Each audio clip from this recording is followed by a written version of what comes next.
Sabenerna mawa orang sakitu ge untungan nih memaksakan be orang berbutuh-butuh nah. Tadina moal dilepas ya harga 12 juta moal awak jasa. Berhubung lah kebutuhan mendesak. Sabenerna Assalamualaikum warahmatullahi wabarakatuh. Halo dulur mancing, gimana kabarnya? Semoga selalu dalam lindungan Allah Subhanahu wa Ta'ala. Pada kesempatan kali ini dulur mancing akan membahas piranti mancing yaitu reel. 1. Reel spinning. Saat ini banyak sekali merek-merek reel jenis ini yang sudah beredar di pasaran. Harganya bervariasi mulai dari yang paling murah hingga yang paling mahal. Tentu variasi harga ini menjadi pilihan berbagai kalangan untuk menggunakan reel jenis ini. Sebenarnya spinning ini terbagi lagi dalam beberapa tipe. Namun pada pembahasan kali ini kita hanya akan membahas reel spinning secara umum saja. Selain itu reel ini sangat mudah untuk dioperasikan. Reel jenis ini dapat digunakan dalam berbagai kondisi spot yang menjadi target kita. Secara umum dalam menggunakan reel jenis ini kita cukup membuka bail alarm, tempat untuk mengarahkan senar saat digulung. Lalu umpan dilempar sesuai target yang kita tuju. Kemudian ditutup kembali dan begitu seterusnya tergantung teknik yang digunakan.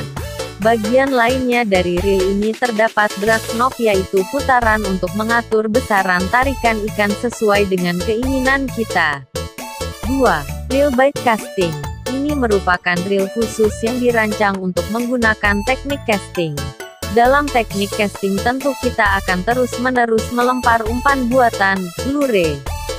Sehingga butuh waktu dan lemparan yang tepat dan akurat menuju spot yang dianggap menjanjikan agar ikan bisa hook up. Reel bait casting merupakan reel yang termasuk dalam kategori reel overhead, reel yang dudukannya di atas joran. Menggunakan reel ini tidaklah semudah menggunakan reel spinning, butuh latihan, pengalaman dan sudah terbiasa dengan reel ini. Reel ini memerlukan kontrol dan feeling yang bagus terutama saat melakukan pengereman lajunya senar. Perlu latihan dan membiasakan diri untuk mengasah feeling dalam memainkan reel ini. Bayangkan saja jika Anda sedikit saja salah dalam melempar maka senar akan baklas kusut. Tentu ini akan membuat aktivitas memancing menjadi terganggu. Namun jika tetap ingin mencobanya maka lebih baik terlebih dahulu untuk belajar melempar umpan dengan menggunakan reel ini. Tidak menutup kemungkinan jika Anda sudah terbiasa dengan reel ini tentu tidak akan menjadi masalah lagi dan mungkin bisa lebih menyenangkan. Reel jenis ini memiliki harga yang bervariasi mulai dari yang paling murah, harga menengah hingga yang paling mahal. 3. Reel trolling. Ini juga merupakan reel khusus yang digunakan saat memancing dengan menggunakan teknik trolling.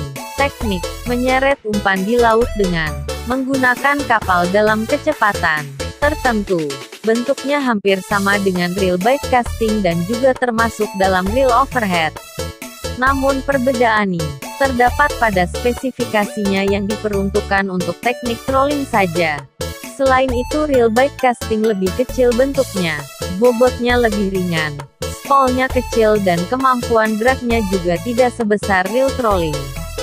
Hal ini dirancang agar ketika casting, kita lebih mudah untuk mengontrolnya serta reel ini cukup dipasangkan pada joran khusus trolling lalu umpan yang telah dilempar ke spot diseret menggunakan kapal. Tentu reel ini tidak akan efektif bila dipakai untuk teknik casting karena kriterianya yang berbeda dengan reel bait casting. Reel ini merupakan reel dengan harga high dapat dibilang harganya mahal, karena memang didesain dari bahan-bahan yang berkualitas. 4. Reel fly fishing. Reel ini digunakan khusus dalam menerapkan teknik fly fishing. Sebenarnya reel ini lebih banyak bertugas hanya untuk menggulung senar flies, senar khusus fly fishing. Hal ini dikarenakan memang dasarnya teknik fly hanya bagaimana pemancing dengan handal memainkan umpan flies yang berbentuk serangga. Reel ini memiliki drag mati yang artinya tidak ada settingan khusus terkait dengan kisaran kekuatan drag yang kita pakai. Perlu latihan untuk menerapkan teknik ini. Semakin jauh senar fleece yang keluar dari spool, gulungan, semakin susah untuk mengendalikannya sehingga kemungkinan mendapatkan ikan target menjadi kecil. Hanya pemancing-pemancing tertentu yang menggunakan piranti seperti ini. Demikianlah beberapa jenis reel yang sering digunakan pemancing pada umumnya. Dalam kesempatan ini kita hanya membahas reel secara umum. Apabila ada yang mau memberikan lebih rinci bisa ditulis di kolom komentar. Terima kasih, jangan lupa like, komen dan subscribe.